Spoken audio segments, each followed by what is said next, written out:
Olá, bom dia, mais um Questão de Direito, o seu programa é toda quarta-feira. Professor, o tema de hoje é importante demais, hein? Vamos falar da advocacia criminal. Como funciona isso? Qual é a atuação do advogado criminal? Então é importante você ter noção de tudo, não só dos ramos, mas também das atividades dos operadores jurídicos, para que você possa realmente desempenhar um bom trabalho com sucesso e ter conhecimento de tudo. Vamos lá! O programa de hoje nós vamos apresentar então. Professor, o que é advogado criminalista? O advogado criminalista é aquele advogado que defende os seus direitos, em defesa dos seus direitos. Pode ser um advogado que é um advogado que apoia o Ministério Público, ou seja, pode ser um advogado contratado para ajudar, no processo ativo. O Ministério Público, nessa situação, o Ministério Público tem várias funções. O Ministério Público tem a função de ser fiscal da lei. Quando envolve processos cíveis, o Ministério Público ele age dando parecer para o menor, para o índio, para o idoso. Então o Ministério Público tem vários deveres. A família, no divórcio, na separação, nos alimentos, ele sempre vai se manifestar. Numa ação de uso capião, o Ministério Público vai se manifestar. Mas o Ministério Público ele tem uma função no processo penal diferente do processo civil. No processo civil, o Ministério Público ele atua como fiscal, ele atua como praticamente um fiscal da lei, dá pareceres, dá informações, pede diligências. Já na situação, no processo penal, o Ministério Público ele é o autor, quase sempre é o autor. Existem algumas ações públicas, que o Ministério Público atua como autor.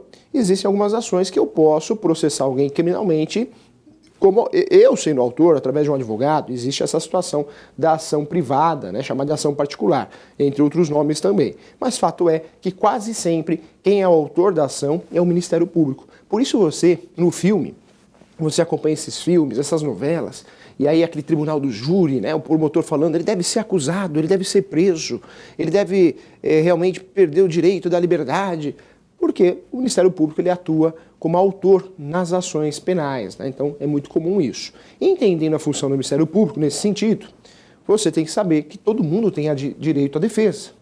Quem tem condições contrata um advogado, esse advogado criminal. Quem não tem, nós temos também a Defensoria Pública. Então, todo sujeito que é acusado criminalmente e não tem condições financeiras, existe a Defensoria Pública para atuar nesse caso. A Defensoria Pública que vai defender esse sujeito.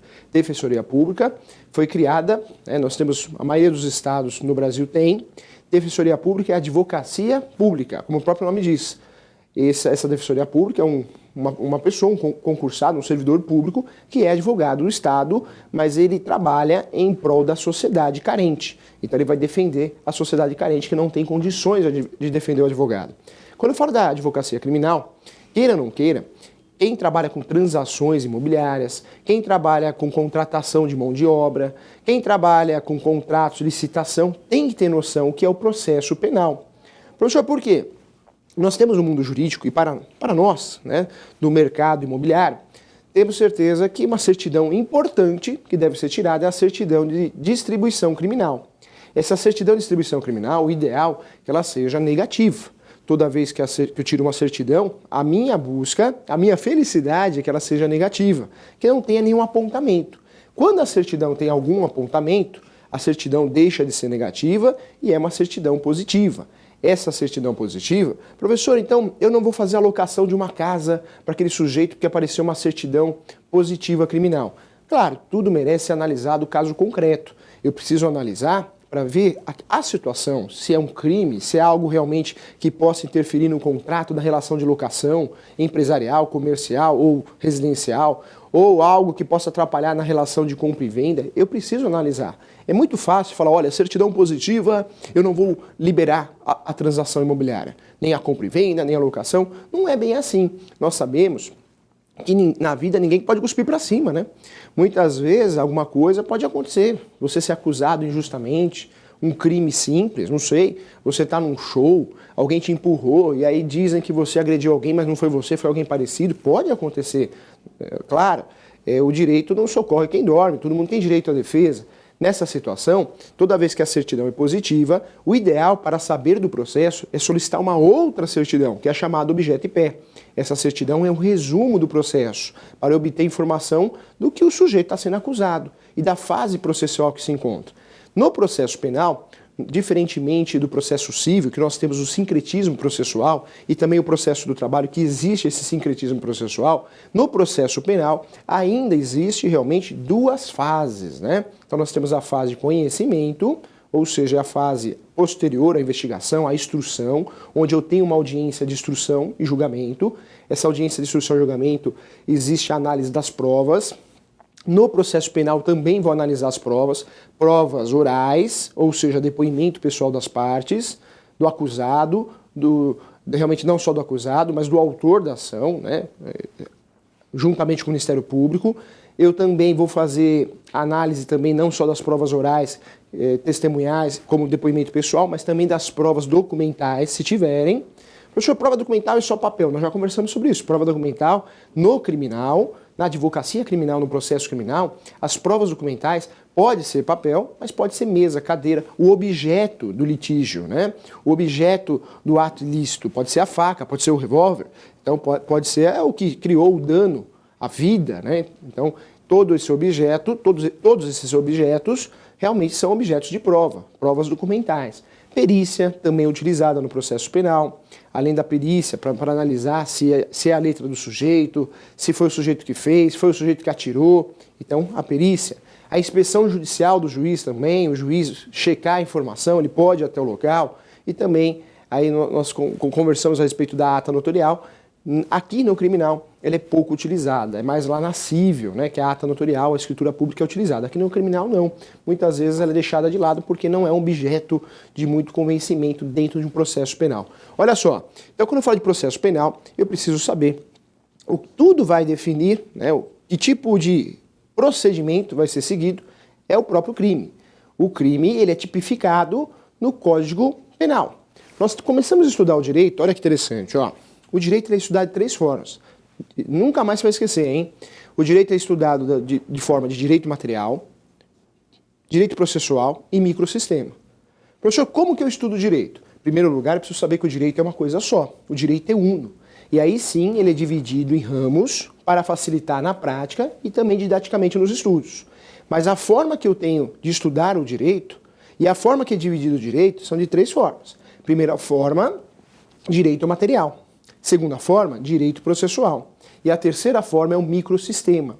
Toda vez que eu falo de direito material, a função do direito material é tipificar. Tipificar. O Código Penal, ele tipifica. Ele fala, ele esclarece o que é crime. Homicídio, infanticídio. Então tá tudo no Código Penal. Nós temos aí a figura do Código Penal, que são os crimes codificados. Porém, no Brasil, nós temos muitas leis esparsas. Então nós temos a lei de droga, entre várias outras leis que tratam de crime também. Então, falar, professor, crime no Brasil, tudo está no Código Penal. Nem sempre, né? O Código Penal, ele é um direito material, ele é taxativo, ele traz conceitos, ele tipifica os crimes, mas não tipifica todos os crimes do Brasil. Então, a verdade é uma só, o Código Penal tem muita coisa lá, mas tem muita coisa esparsa, né? Muita coisa separada. Então, a definição de crime no Brasil, dos crimes, muitas coisas são definidas pelo Código Penal, mas muitas coisas por leis esparsas, tá? Isso é direito material. O direito material, ele codifica, ele tipifica. Deixa o direito material de lado, vamos falar sobre o direito processual. Em relação ao direito processual, nós temos o Código de Processo Penal. O Código de Processo Penal, diferentemente do Código Penal, que tipifica, que traz conceitos de crime, entre outras leis esparsas, o Código de Processo Penal não está preocupado com o conceito de homicídio, infanticídio, entre outros crimes. O Código de Processo Penal, ele está preocupado com os procedimentos, ou seja, a audiência de instrução e julgamento, ou seja, também a diligência, procedimentos, recursos, prazos. Olha que interessante. Então, direito processual não se preocupa com conceitos. Quem se preocupa com conceitos é o direito material, o Código Penal. Código Penal que traz conceitos de crime mais as leis esparsas. Direito processual, ele traz procedimentos, como que é feita uma audiência, o que é de tribunal do júri, o que é do juizado especial, né, o juizado especial que eu falo criminal. Então é ele que vai trazer esses conceitos, juntamente com leis esparsas também. Então veja, no processo, na advocacia criminal, nós temos o direito material, que é o Código Penal, mais leis esparsas.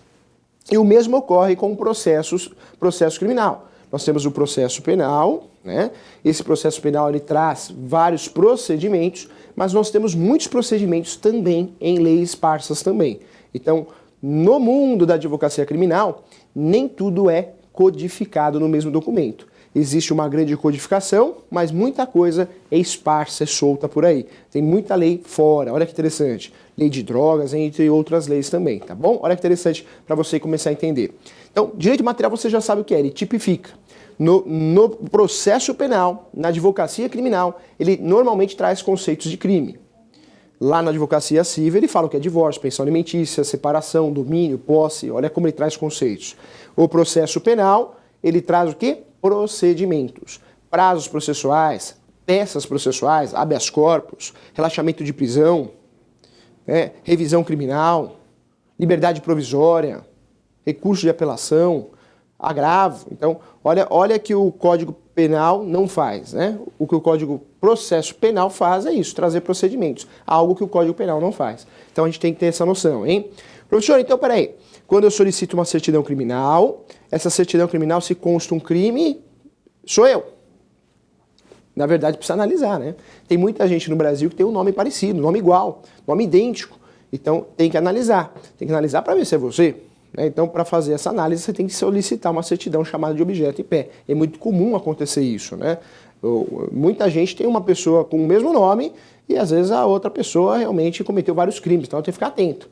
Tem muitos casos que a pessoa chega até a mudar de nome no Brasil porque tem alguém, né, ou algumas pessoas com o mesmo nome que praticaram vários crimes. Isso está prejudicando em relação ao trabalho, a transações, a negócios, né? Então, acontece muito no Brasil. O nome da ação é retificação de registro público. Eu vou retificar o meu nome, vou corrigir o meu nome, vou incluir, vou excluir para deixar meu nome diferente, tá? Olha só, ainda no processo penal. Professor, advocacia criminal. Esse advogado, o que ele faz? Esse advogado, ele cuida do processo criminal instaurado contra você. Esse advogado, ele pode te cobrar honorários para te defender na fase administrativa, que é a fase de inquérito. O inquérito é facultativo, né? Então o advogado ele pode cobrar diligências de você para te acompanhar na delegacia. Professor, isso é bom ou isso é ruim? Eu oriento particularmente, eu sou muito sincero, você, um parente, um vizinho, um colega, sempre que for na delegacia, ir acompanhado com o advogado. O tratamento é outro, o respeito é outro. Porque, infelizmente, tem muito lugar que a gente é maltratado, né? Então, nem sempre, tem profissionais e profissionais, não é generalizando nunca. Mas fato é que você vai assustado, você não sabe o que vai acontecer, você fica meio traumatizado. Se tem uma advogada do teu lado, vai te ajudar muito. É cobrado por diligência isso, né? Então, vai depender de cada estado para cada estado. Vai de 1.000 até 3, 4 mil reais, depende de cada profissional, para te acompanhar na fase de investigação. Mas a delegacia só faz inquérito, cuida do inquérito policial. Não tem vínculo, né, com o processo. O juiz pode usar o inquérito ou não. Quando existe a denúncia, ou seja, o Ministério Público percebe, entende que existe evidências de crime, pronto, a coisa se tornou litigiosa. A coisa se tornou processo, virou processo. Deixa de ser administrativo e virou processo. Nesse processo, olha que interessante, ó. O processo começa. E o primeiro direito que você tem é de apresentar a defesa, chamada de defesa prévia. Defesa prévia. Então, no procedimento comum, o mais comum é você apresentar a defesa prévia. A defesa prévia. É comum também ser marcada uma audiência chamada de audiência de instrução e julgamento. Audiência de instrução e julgamento, onde o juiz criminal ele vai apurar os fatos através do depoimento testemunhal e do depoimento pessoal das partes, tanto da vítima como do réu. Então, vai apurar isso na audiência de instrução e julgamento. Por isso é uma audiência que é indispensável a presença do advogado. Quando a pessoa não tem condições, o sujeito não tem condições de contratar o advogado, vai ser nomeado um advogado, um defensor público, ou ainda um advogado dativo. É um advogado que está ali na hora, o juiz, o oficial de justiça, chama ele, vem cá, dá para você acompanhar aqui? Então, sempre tem que ter a presença do advogado. O processo penal, ele segue alguns princípios. Primeiro princípio é do contraditório e ampla defesa. Isso quer dizer que todo mundo tem direito à defesa. E isso é comum. É comum também no processo disciplinar, você, corretor de imóveis, se ocorrer uma reclamação contra você no conselho, você tem o direito de se defender. Na OAB também, fizeram uma reclamação contra o advogado, ele tem o direito de se defender. Tanto é que se essa reclamação foi improcedente, foi infrutífera, foi uma reclamação sem fundamentos, cabe a você, corretor, cabe a você, advogado, inclusive depois processar o seu ex-cliente. Por quê? Te difamou perante a classe, né? Então, um direito que você tem. Reclamar, todo mundo pode, mas tem que ter fundamento para isso, né? Se não tem, ele te gerou um dano e você pode pedir a reparação disso, tanto na esfera civil como na esfera criminal, hein? Por isso, antes de reclamar de uma pessoa, a gente tem que ter fundamento, realmente tem que ter base para isso, né? O professor, ele defende muito a situação que quem comete um erro, né, principalmente por má fé, uma abusividade, tem que ser punido. Mas não é justo uma pessoa fazer uma representação de você porque acha bonito, acha que está ligando no saque e está fazendo reclamação. Normalmente quem reclama muito, reclama de todo mundo. Então, muitas vezes essa reclamação sendo infrutífera, toda ação gera uma reação, né? Então você, corretor, você, advogado, tem essa possibilidade de fazer isso. Uma ação civil e também uma ação criminal. Olha só, no processo penal, é importante você saber também que você pode advogar aí na situação mais comum, que é a situação que você vai apresentar defesa prévia, é a situação que você vai participar de uma audiência de instrução e julgamento, mas existem procedimentos diferenciados. E aí eu volto a falar, nós temos o procedimento especiado do juizado criminal. Juizado criminal são crimes de menor potencial ofensivo.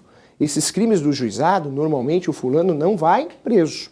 Na verdade, ele vai responder ou em liberdade, ou ainda ele vai fazer uma transação penal. Essa transação penal é pagar cesta básica. Essa transação penal, além de pagar a cesta básica, ele vai fazer um serviço comunitário. Então veja, tudo depende do Código Penal. O Código Penal tipifica o crime e fala a pena. Se a pena é superior a 2 anos, vai para o procedimento comum. Se a pena é menor de 2 anos, vai para o juizado criminal. Juizado especial criminal. Então, é um outro procedimento. O juizado especial criminal, ele tem um procedimento próprio, regulamentado por lei. É um procedimento próprio. Se o crime ultrapassa 2 anos, vai para a justiça comum. Quando fala de justiça comum, fique atento, porque o advogado criminalista, ele tem que estar atento a isso. Nós temos aí, dentro do Poder Judiciário, dentro do sistema, o nosso sistema é dividido dessa forma que o professor vai falar, ó, primeira instância, segunda instância, terceira instância. Primeiro grau de jurisdição, segundo grau de jurisdição e terceiro grau de jurisdição. Então nós temos no Brasil, em relação ao Poder Judiciário, a tutela jurisdicional, 3 graus de jurisdição. 3 graus de jurisdição. O primeiro grau, juiz. Segundo grau de jurisdição, desembargadores. E o terceiro grau de jurisdição, os ministros, né? Fora isso, fora essa divisão de instâncias ou grau de jurisdição, nós temos uma divisão que é chamada da justiça especializada de um lado e da justiça comum do outro. Na justiça especializada, nós temos a justiça militar, a justiça trabalhista, temos a justiça eleitoral. Essas são justiças especializadas, que inclusive lá no terceiro grau de jurisdição, elas têm o seu órgão próprio, né? Ou seja, a justiça do trabalho tem o órgão de terceiro grau dela, militar também, eleitoral também.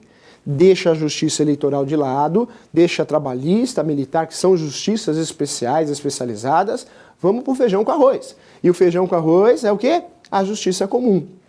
A justiça comum é o mais comum, é o que a gente mais utiliza. Essa justiça comum tem uma divisão também. De um lado a justiça federal e do outro lado a justiça estadual. Justiça federal também tem crime. Tem tribunal do júri federal. Né? Muita gente esquece desse detalhe. Então a justiça federal também tem crime, né? Então também tem as varas criminais, chamadas secretarias. Essa justiça federal, todos os crimes que ocorrem contra, né, o artigo 109 da Constituição Federal, eu vou levar para a Justiça Federal. Quando não levo para a Justiça Federal porque não pode, não cabe pelo artigo 109 da Constituição Federal, sobrou. Sobrou, o que é residual vai para a Justiça Comum Estadual. Vai para a Comum Estadual. Na Justiça Comum Estadual vai julgar tudo, né? Tudo que a Federal não julga, sobra para a Justiça Comum Estadual. Na Justiça Comum Estadual, eu tenho o procedimento comum, né, esse procedimento que tem realmente o processo de conhecimento, o processo de execução. Tenho ainda o procedimento do JEC, só que o JEC criminal, Juizado Especial Criminal, crime de menor potencial ofensivo, até 2 anos. E tenho ainda o tão famoso júri, Tribunal do Júri. Muita gente esquece, acha que é só estadual, mas existe Tribunal do Júri federal também, tá? Tribunal do Júri, olha que interessante, ó. São crimes dolosos contra a vida e afins, né? Esses crimes contra a vida. Matou alguém, tentou matar alguém, então vai parar no júri. E aí tem o plenário. O júri, ele é bifásico, né? Ele tem fases, não é uma fase só. Tem os jurados, é aquela coisa de filme, sensacional o júri, né? O júri, o advogado tem que usar a beca, o promotor também, então o júri é muito antigo, a ideia vem do direito americano, do direito italiano, é uma mistura, e esse júri no Brasil, o Brasil aderiu ao júri, sempre aderiu ao júri desde os nossos primeiros códigos, aí sempre tivemos júri. Lembrando que tem júri então federal. Olha só, professor, então peraí, crime, fraquinho, menor potencial ofensivo, vai pro júri? Não. Esse crime não tem homicídio, só vai para o júri quando tem homicídio ou afins, né? Então tem que ter a tentativa de homicídio ou afins. Aí vai para o júri. De resto vai para a justiça comum. Se o crime for de menor potencial ofensivo, vai para o GCRIM, Juizado Especial Criminal. Olha que interessante. Ah, professor, então fala um pouquinho do menor. O menor não comete crime, hein? O menor não comete crime no Brasil. O menor comete ato infracional. No Brasil, o menor, e o menor que eu falo é de 18 anos de idade, existe uma confusão muito grande, é 21, não é 21 não, é 18. Existe uma discussão para diminuir essa idade, outros para aumentar, é uma confusão danada, tem muita gente, cada um pensa de um jeito. Fato é que menor no Brasil não comete crime, ele comete ato infracional. Então o ECA que vai regulamentar isso, ele vai realmente, se ele cometer um ato infracional, ele vai ficar numa casa, né, chamada antiga FEBEM, hoje Fundação Casa, então é totalmente diferenciada essa punição para o menor. Existe uma punição, porém diferenciada, tá? Então, em relação à estrutura da advocacia criminal, eu preciso saber que a advocacia criminal, ela é dividida em crimes comuns, pode ser federais ou estaduais, posso dividir também em crimes eleitorais, crimes...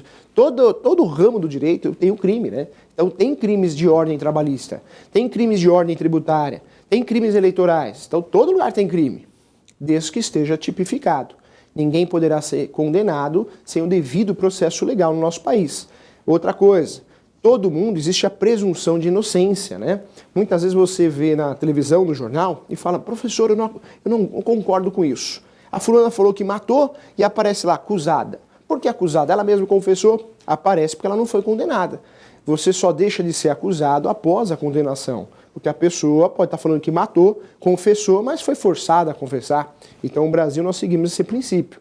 Em tese, todo mundo é inocente, até que se prove o contrário. Então, se você só pode ser chamado realmente de preso, réu, né? O réu sim, mas preso após o trânsito julgado, após a condenação. Até então, você é um acusado, hein? Então, fique atento em relação a isso.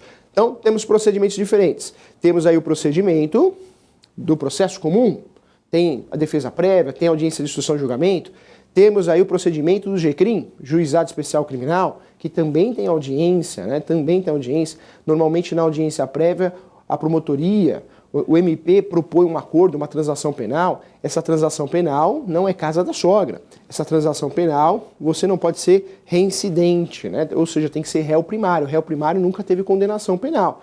E quando você faz uma transação penal, você não pode cometer um ato ilícito do mesmo crime, ou crime parecido, de GCRIM, durante 5 anos, né? Então só depois de 5 anos você tem esse benefício novamente. Então o direito é cheio de regras, tá? Isso é muito importante.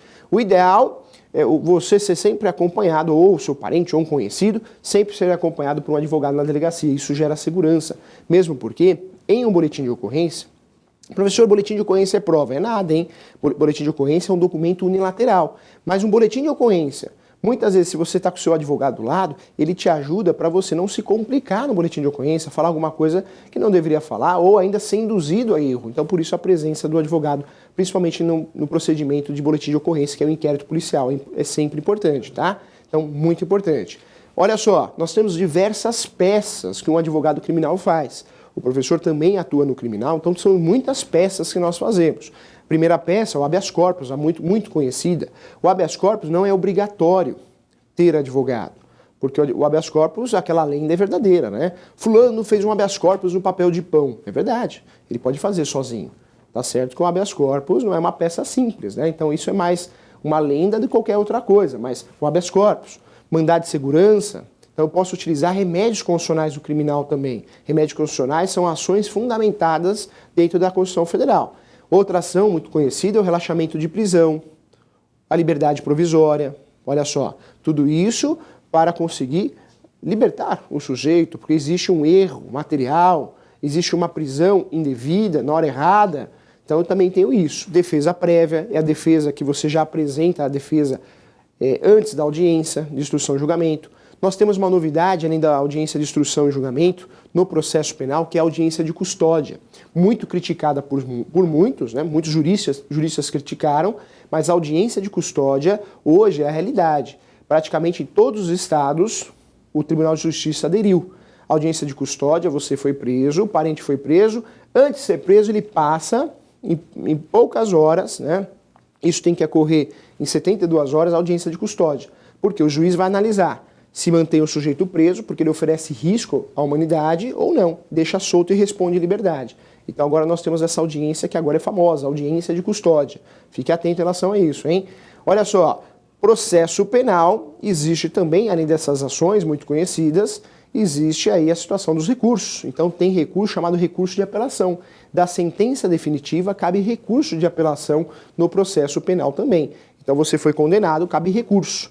Não só recurso do primeiro grau para o segundo grau, mas também o recurso do segundo grau para o terceiro grau. Olha que interessante. Então, nosso sistema... Professor, por que o processo é tão demorado? O processo é demorado por causa disso. Nós temos 3 graus de jurisdição, por isso o processo é demorado. Então, muita informação, né? Muita informação bacana. Chegou o grande momento, que é pergunte ao professor. Vamos ver se tem uma pergunta boa hoje. Vamos lá, olha só.